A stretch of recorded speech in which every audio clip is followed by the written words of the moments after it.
안녕하세요, 여러분. 네, 제가 잠깐 기도하고 그리고 오늘 말씀 증거하는 시간 갖겠습니다.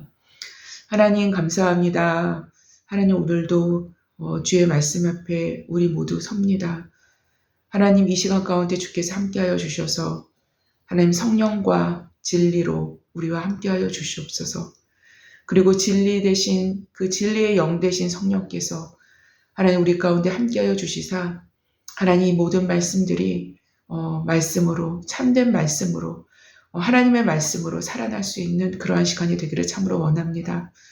하나님 그래서 이 말씀을 통해서 우리의 각자의 내면이 변화되고 하나님 우리의 삶이 변화되고 하나님 원하시는 방향으로 우리의 삶이 지속적으로 나아갈 수 있도록 주님 역사해 주시옵소서. 주님 오실 그날까지 하나님 우리가 좌로나 우로나 치우치지 아니하며 말씀이 기준이 되어서 이 말씀대로 살아갈 수 있는 우리 모두가 되게 하여 주시사 하나님 하나님을 기쁘시게 해드릴 수 있고 또 이 마지막 시대에 하나님의 빛으로 정말 빛된 사명들을 우리 모두 감당할 수 있는 그런 우리 모두가 되게 하여 주시기를 원합니다. 하나님 말씀의 첫 시간입니다. 하나님 마치는 시간까지 주께서 함께하여 주시고 하나님 오늘도 방해가 있을 것이오나 그 모든 방해들이 무용지물이 될 수 있도록 주님 함께하여 주시기를 원합니다. 하나님 우리는 깨닫지 못하는 마음을 갖고 있습니다. 보지 못할 눈과 듣지 못할 귀를 갖고 있습니다. 아버지 하지만 하나님 이 시간만큼은 주께서 우리를 깨우치사 우리의 눈을 여시사 우리의 귀를 밝히시사 하나님의 음성과 하나님의 말씀을 들을 수 있는 귀와 하나님을 볼 수 있는 눈을 허락하여 주시고 깊은 깨달음으로 하나님께서 우리에게 요구하시는 그 모든 것들을 잘 알아들을 수 있는 그러한 시간이 되게 하시고 뿐만 아니라 하나님 이 모든 것들을 하나님께서 요구하시는 이 모든 것들을 하나님 우리가 살아낼 수 있는 그 능력과 힘을 또한 오늘 이 시간 공급받을 수 있도록 주님 역사하여 주시기를 원합니다. 성령님 주께서만 그 모든 일을 행하실 수 있는 분이시오매 성령 하나님께서 친히 각 사람 가운데 역사하여 주시옵소서. 감사하며 예수님의 이름으로 기도했습니다. 아멘. 네, 여러분 오늘도 로마서 말씀을 들고 섰습니다. 예.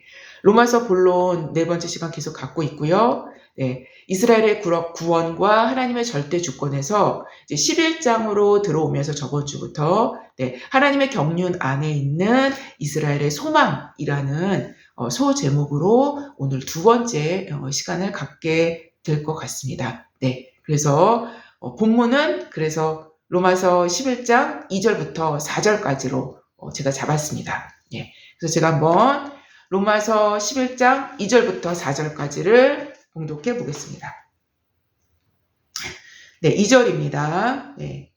하나님이 그 미리 아신 자기 백성을 버리지 아니하셨나니 너희가 성경이 엘리야를 가리켜 말한 것을 알지 못하느냐. 그가 이스라엘을 하나님께 고발하되 3절입니다. 주여 그들이 주의 선지자들을 죽였으며 주의 제단들을 헐어버렸고 나만 남았는데 내 목숨도 찼나이다 하니 4절입니다. 그에게 하신 대답이 무엇이냐. 내가 나를 위하여 바알에게 무릎 꿇지 아니할 사람 7,000명을 남겨두었다 하셨으니 이 말씀을 가지고 말씀을 증거하는 시간 갖겠습니다. 네, 기차 차장이 승객의 차표를 확인하는 중에 이렇게 얘기를 했어요. 예. 당신은 기차를 잘못 탔습니다. 이 티켓을 보니까 기차를 잘못한 것 같은 거예요. 당신은 기차를 잘못 탔습니다. 곧 내려서 갈아타십시오 라고 말했다고 합니다. 예. 그런데 차장이 차표 검사를 할수록 이상한 일이 벌어지기 시작한 거예요. 차표 검사를 할수록 잘못한 사람이 점점 늘어났던 거예요. 너무나 많이. 그래서 그들은 모두 갈아탄다고 막 난리 야단을 떨었습니다. 예. 다 일어나가지고 막 자리에서 일어나서 야단 법석을 떤 거예요. 예. 그때 손님 중 한 명철한 사람이 차장에게 말했습니다. 차장님, 안 된 말씀입니다만 차장님께서 기차를 잘못하신 게 아닐까요? 라고 이제 말을 했다는 것이죠. 근데 정말 아닌 게 아니라 차장 자신이 기차를 잘못한 것이었어요. 네. 이 기차에 마치 차장처럼 우리는 흔히 자기의 잘못은 전혀 인식하지 못한 채 다른 사람에게 모든 잘못을 돌리기도 한다라는 것입니다. 예. 일반적으로 자신의 잘못을 전혀 인식하지 못하는 것은 자신은 옳다라는, 곧 옳음을 자기중심적으로 자신에게만 적용하려 드는 높은 마음이 그 원인에 있을 것입니다. 그러니까 옳음이라는 그 기준을 이 기준이 있지 않습니까? 그 기준을 자기 자신에게 세운 사람이라는 것입니다. 자기 자신에게. 그러니까 모든 것이 자기 자신이 기준이기 때문에 자기 자신이 스스로가 옳고 그름의 기준이 되는 것입니다. 이렇게 세워진 기준은 결국 자기 중심적인 옳음으로 굳어지게 되면 이것이 곧 성경 사사기에서 말하는 자기 소견에 옳은 대로 행하는 그 옳음, 사사기에서의 그 옳음 이상은 되어줄 수 없다는 것입니다.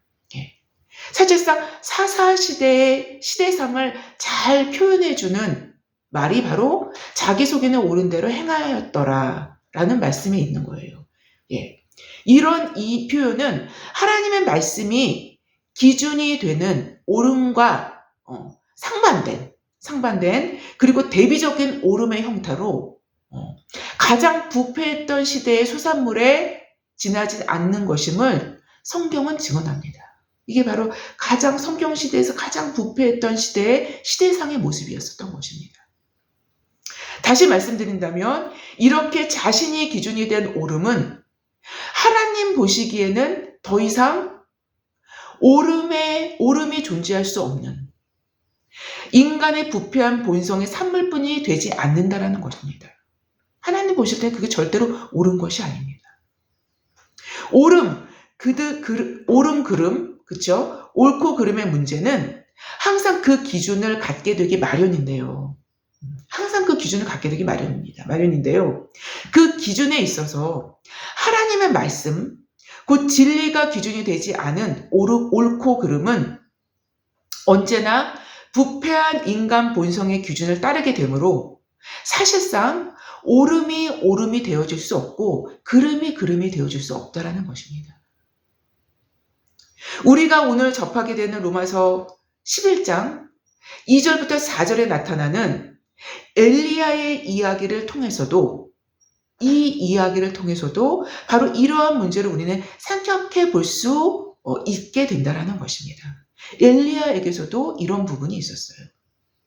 율법의 대표 인물은 모세라면 선지자의 대표 인물은 엘리야입니다. 그래서 예수께서 변화산에서 변모했을 때 모세와 엘리야가 나타난 것이라고 할 수 있어요. 왜요? 율법의 대표는 모세이고 선지자의 대표는 엘리야이기 때문이었어요. 그래서 그 두 사람이 예수님을 배웠던 것입니다. 예수님과 함께 대화했었던 거예요. 이 정도로 엘리야는 구약의 모든 선지자들을 대표할 만한 인물이었음은 분명해요. 그는 하나님의 능력으로 비를 내리기도 했고 바알 선지자 450명, 아세라 선지자 400명, 총 선지자들 850명, 850명과 싸워서 아주 그야말로 대승을 거둔 능력의 선지자였음은 분명해요. 또한 그런데 한 여인 이세벨의 보복이 두려워서 브엘세바의 한 로뎀나무 아래에서 죽기를 청하게 됩니다. 이게 인간입니다. 그래서 바로 이때 엘리야의 인간된 엘리야의 모습을, 이 연약한 모습을 우리는 보게 됩니다. 엘리야 역시 그가 겪고 있었던 상황 가운데서 두려움에 빠졌던 것이며 자신을 보호하는 크고 두려우신 하나님을 두려워하기보다는 현실 앞에 서 있는 이세벨, 그 인간 한 여인의 이세벨을 더 두려워할 수밖에 없었던, 자기의 목숨을 노리기 때문에 더 두려워할 수밖에 없었던 연약한 인간 엘리야였던 것입니다. 여기서 깨닫게 되는 것은 한 인간은 하나님은 한 인간을 선택하실 때, 하나님은 그 한 사람의 인간을 선택하실 때 그의 어떠함을 좋게 보시고 그에게 그럴 만한 가치를 발견하시고 어떤 좋은 면 그런 가치를 발견하시고 그를 선택하시는 것이 결코 아니라는 것입니다. 엘리야를 볼 때도 그 부분이 역력히 드러납니다. 하나님의 선택하심의 조건은 사람 자체에 있는 것이 아니라는 거예요. 이게 바로 성경이 우리한테 얘기해 주는 것입니다. 하나님의 경륜적 예정에 있는 것이며 그것은 이러한 택정하심을 받은 자들을 친히 빚으시고 만들어 나가셔서 사용하시는 분이 바로 하나님이시라는 것입니다. 그분이 만들어 나가십니다. 이것이 오늘 본문 로마서 11장 2절에 나타나는 하나님이 그 미리 아신 자기 백성을 버리지 아니하셨나니 라는 말씀에 기록된 미리 아신 자기 백성이 의미하는 바로 그 의미일 것입니다. 사실 오늘 본문인 로마서 11장 2절부터 4절에 엘리야의 이야기는 저번 주 본문에 있었던 본문이었던 로마서 11장 1절의 질문 곧 그러므로 내가 말하노니 하나님이 자기 백성을 버리셨느냐? 그럴 수 없느니라 라는 이 질문과 답에 대한 성경적 예증을 말씀하시는 내용인 것입니다. 이 질문에 대한 첫 번째 예증은 사도 자신을 들어서 설명이 있었다면 1절 이하에서 이 질문에 대한 두 번째 설명은 두 번째 예증이죠. 그렇죠? 두 번째 예증은 성경적 예증으로서 바로 엘리야의 이야기를 들어서 사도는 지금 설명하고 있는 것입니다. 그것이 2절부터 4절입니다. 오늘 본문이죠. 오늘은 그래서 하나님께서 자기 백성을 버리셨느냐? 그럴 수 없느니라 라는 질문과 답에 대해서 다시 재차 강조하는 말씀인 하나님이 그 미리 아신 자기 백성을 버리지 아니하셨나니 라고 시작을 합니다. 본문은. 특별히 오늘 본문 2절에서 미리 아신 자기 백성이라는 표현은 이미 로마서 8장 29절 이하에서 확인한 바 있었습니다. 꽤 오래됐죠. 그렇죠? 로마서 8장이면 8장 29절 이하에서 확인한 바 있는데요. 이렇게 기록합니다. 하나님께서 미리 아신 자들을 또한 그 아들의 형상을 본받게 하기 위하여 미리 정하셨으니 이는 그로 많은 형제 중에서 맏아들이 되게 하려 하심이라. 이는 그로는 바로 예수 그리스도죠. 예수 그리스도께서 맏아들이 되게 하시기 위해서라는 것입니다. 왜요? 나머지 차자부터 시작해서 나머지 아들들이 많이 생겨나게 하기 위해서라는 거죠. 그렇게 되면 예수 그리스도는 맏아들이 되는 것이죠. 바로 이런 의미입니다. 그래서 이 표현을 잠시 짚고 넘어간다면 이 부분이 아니라 미리 아신 자들을 이라는 의미를 짚고 넘어간다면 전에 말씀드렸다시피 미리 아신 자들이라는 의미는 미리 사랑하신 자들이라는 의미로서 하나님의 주권적인 사랑의 선택을 표현하는 말씀입니다. 아담 이후로 모든 인류의 타락으로 그래서 사랑을 입을 만한 어떠한 것도 존재할 수 없는 자들을 향해서 하나님의 긍휼의 사랑이죠. 긍휼이죠. 하나님의 일방적이고 주도적인 긍휼의 사랑을 부으심 받은 자들이 곧 택하심을 받은 자들임을 말씀하신 것입니다. 그래서 이 하나님의 사랑, 이 하나님의 긍휼의 근거는 하나님 자신에게 있지 결코 그 사랑을 받는 인간 자신들에게 있는 것이 아니라는 것입니다. 따라서 2절 본문에 나타난 하나님이 그 미리 아신 자기 백성을 버리지 아니하셨나니 라는 말씀의 의미는 이스라엘 전체 백성을 버리지 않으셨다라는 의미가 아니라 그런 의미가 아니라 이스라엘에게서 난 그들이 다 이스라엘이 아닌 것과 같이 이스라엘 전체 중에서 택하심을 받은 그 미리 아신 자기 백성 곧 미리 사랑하신 자기 백성 버리지 않으신다라는 의미를 내포하는 말씀이라고 말씀드릴 수 있겠습니다. 예.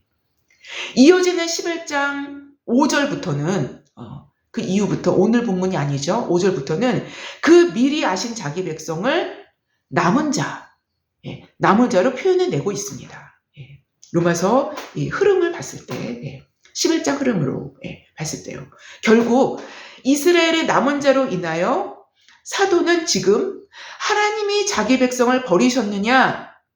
그럴 수 없느니라 라고 바로 그래서 답하고 있는 것입니다. 이 남은 자들 때문에. 그리고 그 남은 자들을 통하여 하나님의 언약과 약속은 결코 폐하여질 수 없다라는 하나님의 신실성을 입증하는 통로로 바로 그 남은 자들을 사용하실 것을 이면적으로 사도는 말씀하고 계시기도 하다라는 것입니다. 바로 이러한 흐름으로 11장은 시작이 되고 있습니다. 이러한 흐름으로 계속적으로 이어가고 있는 것입니다. 그래서 이러한 흐름 가운데 삽입되어 있는 이야기가 바로 오늘 엘리야 이야기인 것입니다. 사도는 이렇게 기록합니다. 너희가 성경에 엘리야를 가리켜 말한 것을 알지 못하느냐? 그가 이스라엘을 하나님께 고발하되 주여 그들이 주의 선지자들을 죽였으며 주의 제단을 헐어버렸고 나만 남았는데 내 목숨도 찼나이다 하니 라고 로마서 11장 2절부터 3절에 기록합니다. 죄송합니다. 이 말을 엘리야가 했을 때가 로뎀나무 아래에서 죽기를 간구하다가 천사가 준 떡과 물을 마신 후에 힘을 내서 일어나서 호렙산에 이르렀을 때 하나님의 음성을 듣게 됩니다. 엘리야야, 내가 어찌하여 여기 있느냐? 이 말씀을 하나님께서는 2번이나 반복해서 엘리야에게 말씀하십니다. 열왕기상 19장 9절과 13절이죠. 그때 또 엘리야는 이렇게 답을 합니다. 이스라엘 자손이 주의 언약을 버리고 주의 제단을 헐며 칼로 주의 선지자들을 죽였음이오며 오직 나만 남았거늘 그들이 내 생명을 찾아 빼앗으려 하나이다. 라는 말 역시 엘리야는 2번 반복해서 하나님께 이스라엘을 고발합니다. 이것이 열왕기상 19장 10절과 14절입니다. 표면적으로 보았을 때는 엘리야는 옳았습니다. 너무도 옳은 말을 하고 있는 거예요. 옳았습니다.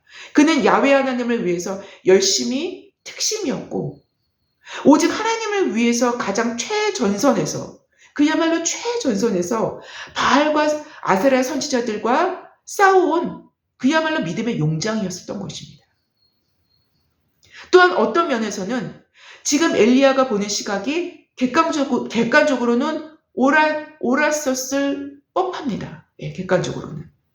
바알 숭배자들은 여호와 신앙을 이스라엘에게서 뿌리채 뽑아내려고 온갖 짓을 다 했고 백성들은 거의 대부분 여호와를 버리고 바알을 따르게 된 것입니다. 그 당시에 정권이 그랬기 때문이죠. 그렇죠? 엘리야를 위시해서. 그러나 죄송합니다. 이세벨을 위시해서. 그러나 엘리야 역시 그 시대적 상황에 매몰된 판단을 내렸고 믿음으로 하나님의 오름 가운데 그 믿음으로 하나님의 그 오름의 경륜 가운데서의 그 상황을 보지 못했던 것입니다. 이런 이유에서 그는 2번씩이나 자신만 남았음을 하나님께 고발하게 됩니다. 그는 결국 잘못된 판단을 내리게 된 것입니다. 결과적으로는요. 엘리야는 이 문제에 있어서만큼은 자신의 옳음을 주장했지만 자신의 옳지 않았음이 하나님 앞에 명백하게 발견된 것뿐입니다. 자신의 생명이 위협받고 있는 상황에서 인간의 연약함은 자신만 남았다라는 왜곡된 판단을 가져오게 했던 것입니다. 이거는 어쩌면 인간의 그 본성적인 연약함에서 나온 것입니다. 자신의 생명이 위협을 받고 있는 상황에서 인간의 연약함은 자신만 남았다라는 왜곡된 판단을 가져오게 했던 것입니다. 어쩌면 지금 로마서를 쓰고 있는 사도 바울 자신도 매우 흡사한 상황에 놓여져 있다는 것을 우리는 생각해 볼 수 있습니다. 그 역시 이스라엘 백성들의 대다수가 하나님을 불신하고 불순종의 길을 선택함으로 복음을 증거하는 사도 바울을 쫓아다니면서 박해하고 생명의 위협을 멈추지 않고 그 자신, 그러니까 사도 바울 자신의 목숨도 찾고 있는 바로 그 상황에 접해 있었던 것입니다.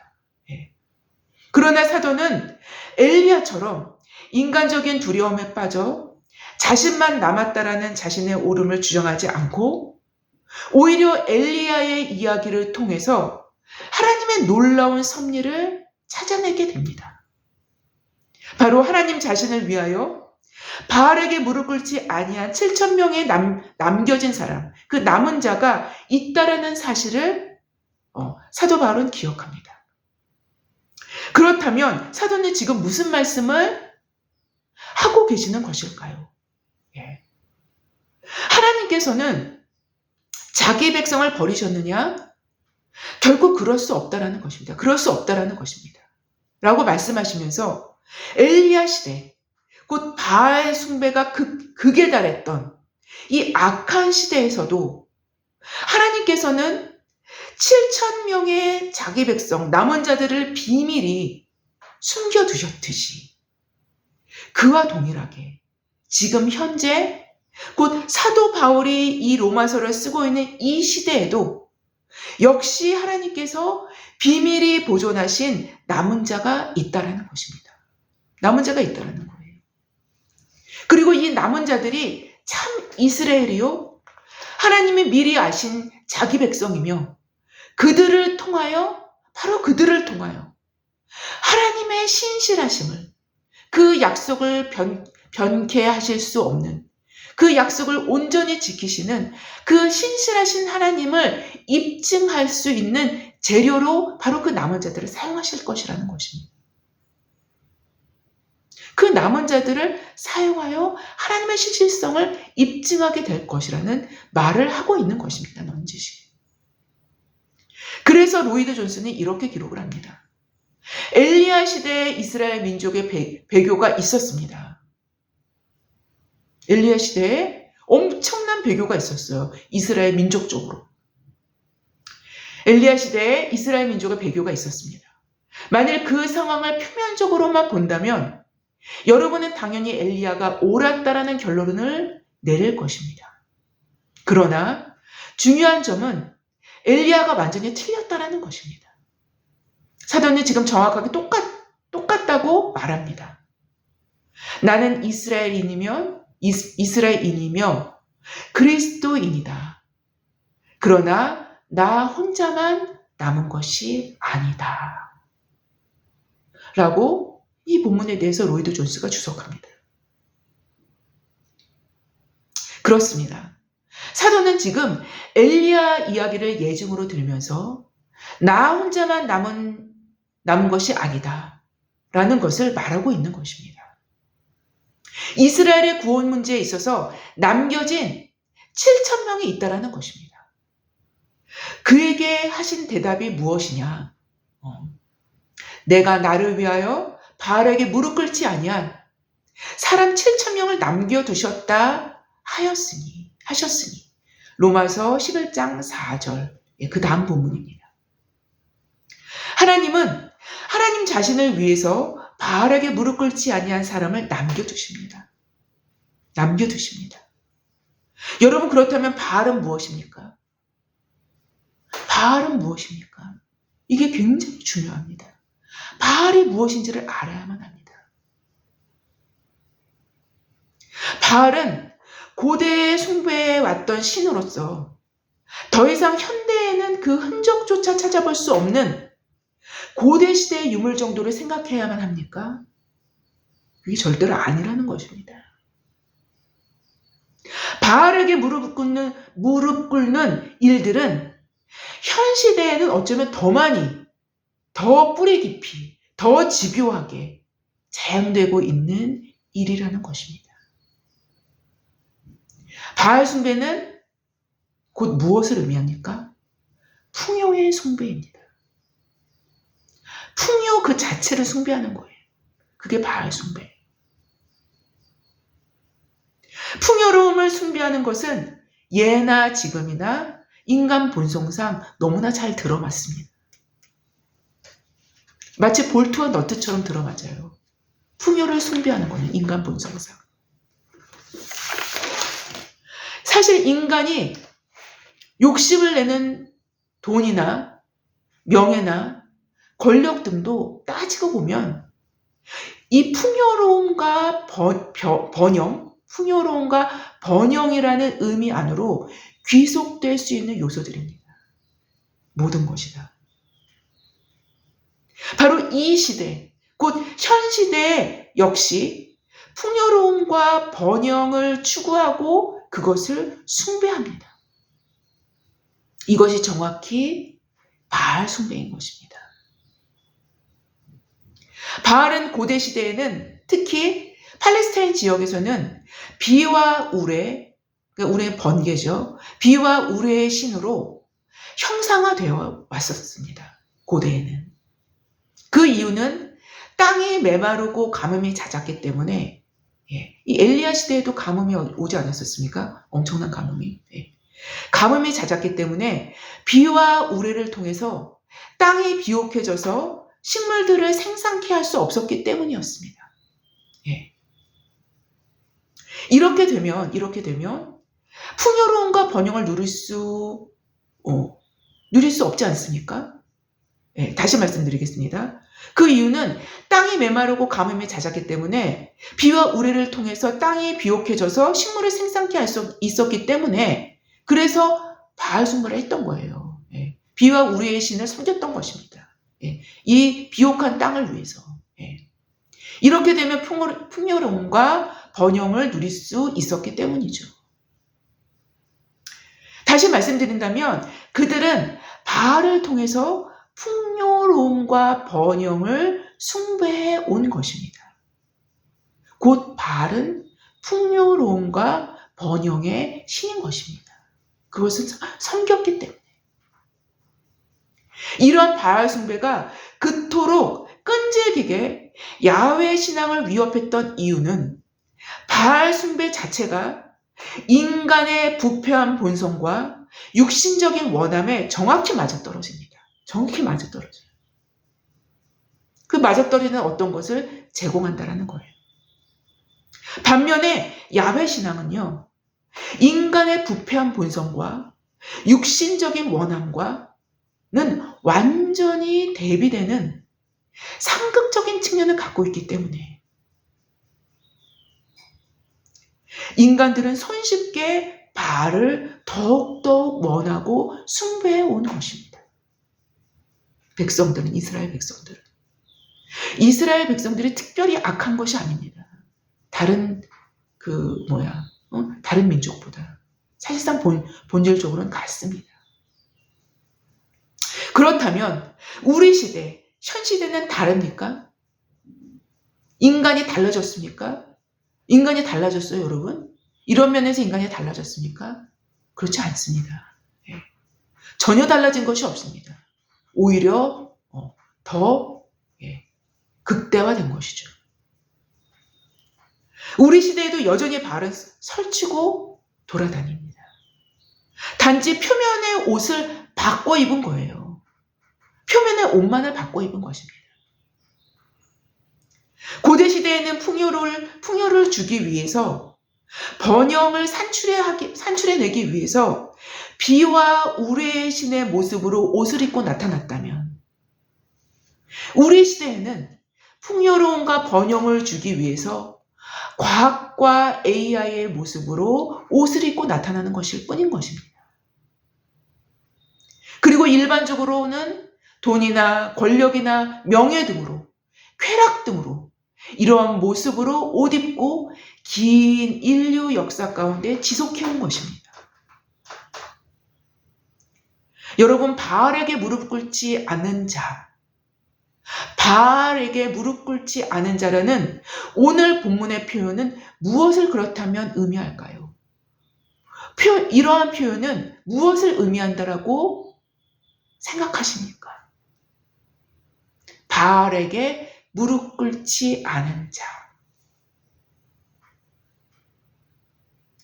굉장히 중요한 문제가 될 것입니다. 굉장히 중요한 이슈가 될 거예요. 예측컨대 앞으로의 시대, 가까운 미래부터는 더욱 중차대한 문제가 될 것임은 자명합니다. 어쩌면 앞으로는 이 문제가 우리의 영적 생존을 결정짓는 굉장한 중차대한 문제가 될 것입니다.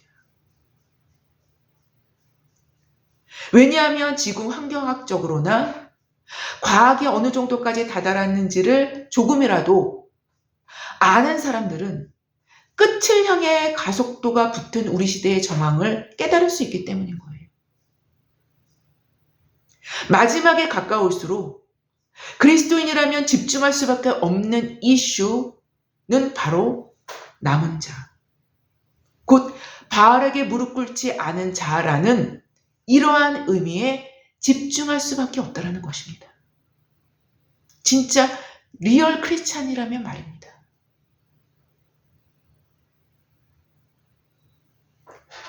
번영과 풍요로움이 숭배의 대상이 된다면 그것이 곧 바알에게 입맞추는 자, 바알에게 무릎 꿇는 자가 된다는 사실을 우리는 반드시 기억해야만 합니다. 하나님을 숭배의 대상으로 삼을 때에는 번영과 풍요로움도 있을 수 있지만 결국 이거는 숭배의 대상이 되는 게 아니에요. 번영과 풍요로움도 있을 수 있지만 고난과 연단의 고통도 함께 존재한다는 것입니다. 하나님이 이거 두 가지를 다 사용하십니다. 특별히 고난과 연단은 더 많이 사용하셔요. 왜냐하면 하나님의 백성은요, 궁극적으로 저 천국이 상급이기 때문인 거예요. 저 천국을 기업으로 받기 때문인 거예요. 그건 영원한 세계인 거예요. 이 땅의 모든 삶은요, 훈련 장소입니다. 아주 짧은 시간이죠. 영원에 비한다면. 그렇기 때문에 이 땅에서는요, 하나님의 참된 백성이라면 하나님은 그 사람에게 고난과 연단과 고통을 더 중점적으로 보여주십니다. 왜요? 영원한 하나님의 나라가 있기 때문에. 바로 여기에 핍박자들과 순교자들의 비밀이 있는 것입니다. 물론 하나님은 이 땅에서 번영과 풍요로움도 주시는 하나님이십니다. 그게 틀리다라는 거 아닙니다. 그러나 풍요로움과 번영이 숭배의 대상이 됐을 때는 바알 숭배가 바알에게 입맞추는 자가 되는 거예요.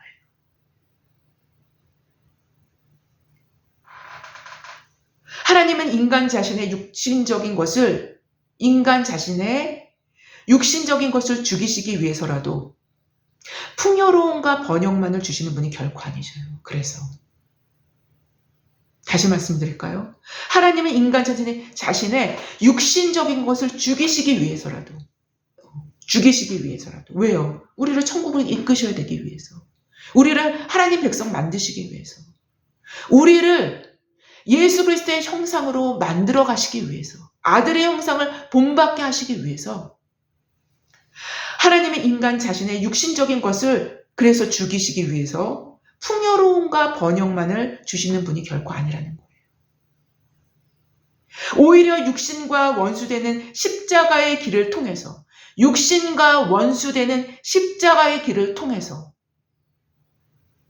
참 하나님을 섬기게 하시는 분이십니다.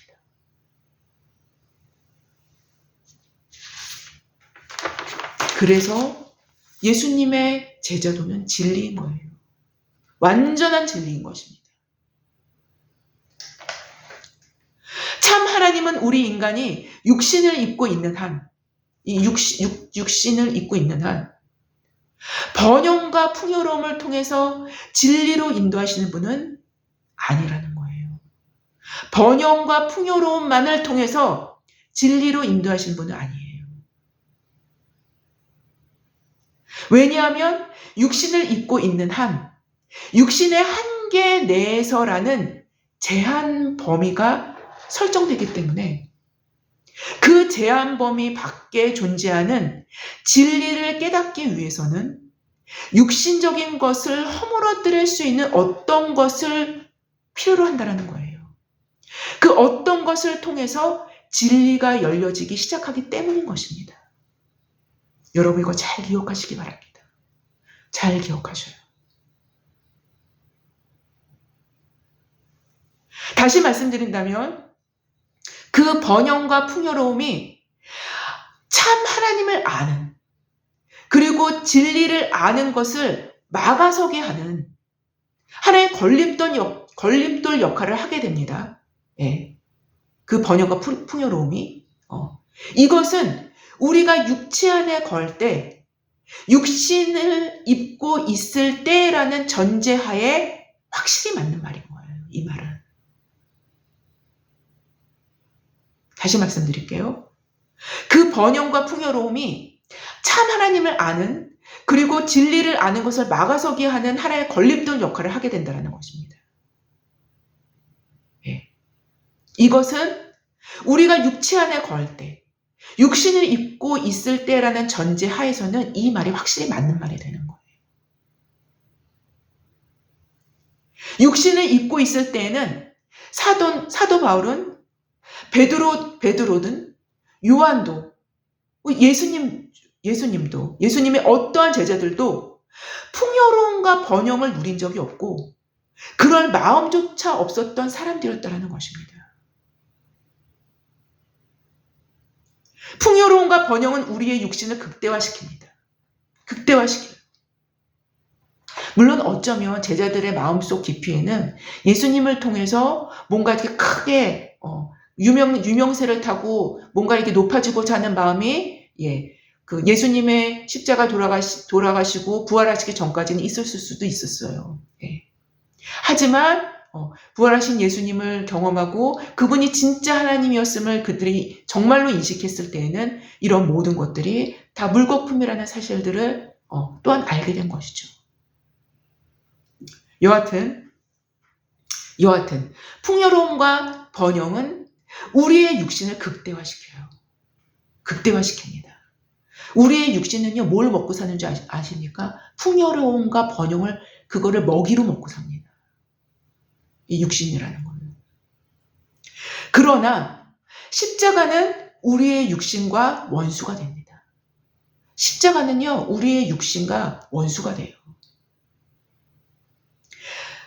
이렇게 기록하죠. 로마서에서는 특별히 육신의 생각은 하나님과 원수가 되다니. 이는 하나님의 법에 굴복하지 아니할 뿐만 아니라 할 수도 없습니다. 그 어떤 사람이 육신에 강화되면요, 하나님의 법에 절대로 굴복할 수 없습니다. 절대로 하나님의 법에 굴복할 수 없어요. 그래서 하나님과 원수되는 것입니다.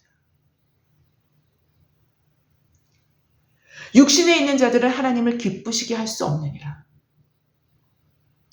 로마서 8장 8절입니다. 너희가 육신대로 살면 반드시 죽을 것이로되 영으로서 몸의 행실을 죽이면 살리니.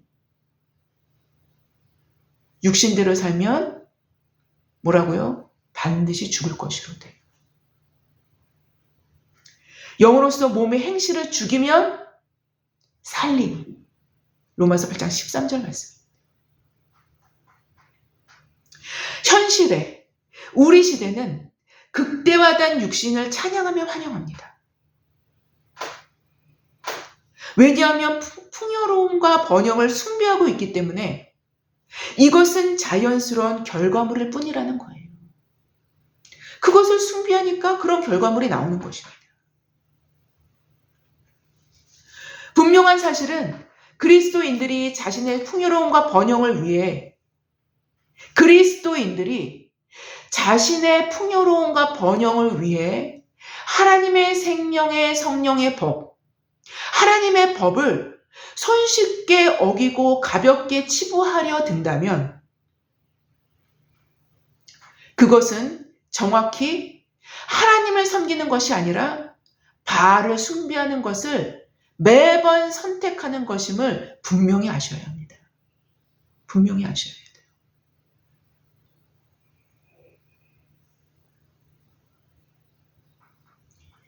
그것은 혼합주의입니다. 혼합주의. 혼합주의는 고대에서도 있었고 역사의 시대마다 존재해온 사탄의 보편적인 술책입니다. 자신은 하나님을 섬긴다고 생각하지만 스스로 속이는 거예요. 스스로 속이는데 최고의 술법이 혼합주의예요. 자신은 하나님을 섬긴다고 생각하지만 실제로는 바알의 방법을 따르고 바알에게 마음을 빼앗겨서 바알을 선택하는 것입니다. 매번. 하나님은 오늘 우리 시대에도 바알에게 무릎 꿇지 않은 7,000명을 비밀히 숨겨두셨어요. 엘리야 시대뿐만이겠습니까? 사도 시대뿐만이겠습니까? 지금도 하나님 남겨두셨어요. 풍요로움과 번영을 숭배하는 자들이 아닌 육신을 따르지 않고 그 영을 따라 율법의 요구가 성령을 통해서 이루어지는 자들, 자기를 부인하고 자기 십자가를 지고 그리스도를 따르는 바로 그런 자들,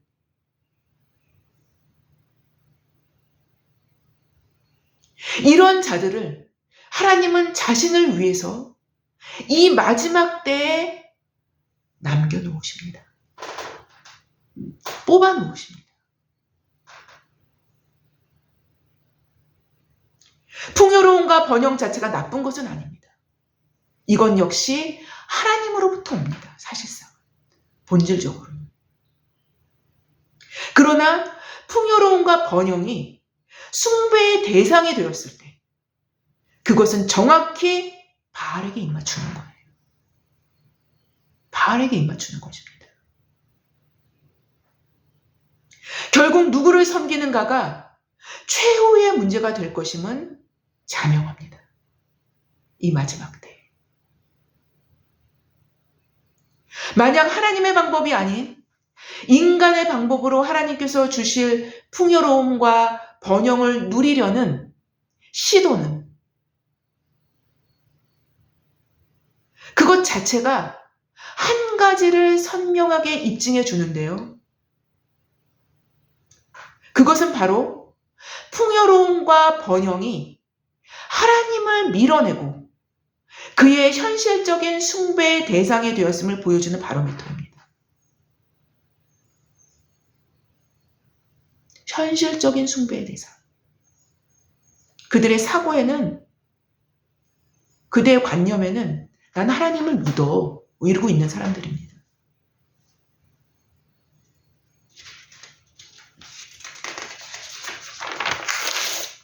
하나님의 방법을 기다리거나 취할 수 없을 만큼 그 마음이 풍요로움과 번영에 밀착되어 있는 숭배의 형태를 취하고 있기 때문인 거예요. 다시 말씀드릴까요? 하나님의 방법을 기다리거나, 이 기다림이 믿음입니다. 저번 주에 말씀드렸던 것처럼. 하나님의 방법을 기다리거나, 그러니까 믿음을 선택하지 않는 것입니다. 하나님의 방법을 기다리거나 취할 수 없을 만큼 그 마음이 풍요로움과 번영에 밀착되어 있기 때문에 그것이 숭배의 형태를 취하고 있을 뿐인 거예요. 취하고 있기 때문인 것입니다. 여러분, 사탄은 풍요로움과 번영으로 우리의 육신을 살찌워서 극대화시켜왔고 지금도 역시 동일한 수법으로 세상을 미혹하고 있는 것입니다. 이것이 바알 숭배이며 4차 산업혁명에 우리 시대에도 동일하게 먹혀 들어가는 인류의 깊고 견고한 숭배의 대상인 거예요.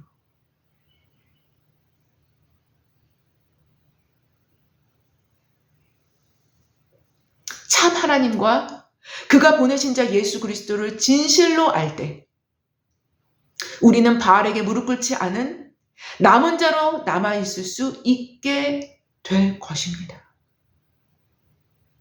참 하나님과 그가 보내신 자 예수 그리스도를 참으로 알 때, 참으로 알 때,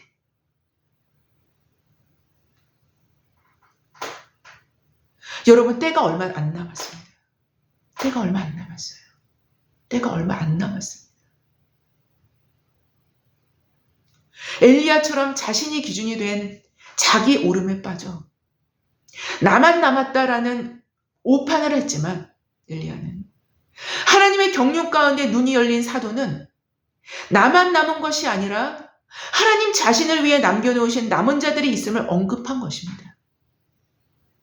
이 남은 자들은 바알에게 무릎 꿇지 않는 소수의 사람들이었어요. 여러분 그 당시에 7,000명이었으면 얼마나 작은 숫자겠습니까? 이제는 자신이 남은 자일 것이라는 막연한 환상을 용납할 시간적 여유가 없어요. 막연함은 위험해요, 여러분. 남은 자로서 현실적으로 바알에게 무릎 꿇지 않는, 현실적으로 바알에게 무릎 꿇지 않는 분명한 태도를 보여야만 할 때인 거예요. 누구 앞에서요? 하나님 앞에서. 누구 앞에서요? 천사들 앞에서요. 누구 앞에서요? 사람들 앞에서요.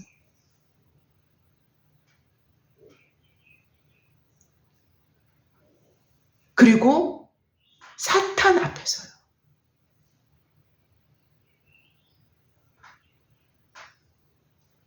이것이 그 미리 하신 자들임을, 그가 미리 하신 자들임을 입증케 하는 현실적인 결과물이 될 것입니다. 이게 열매예요.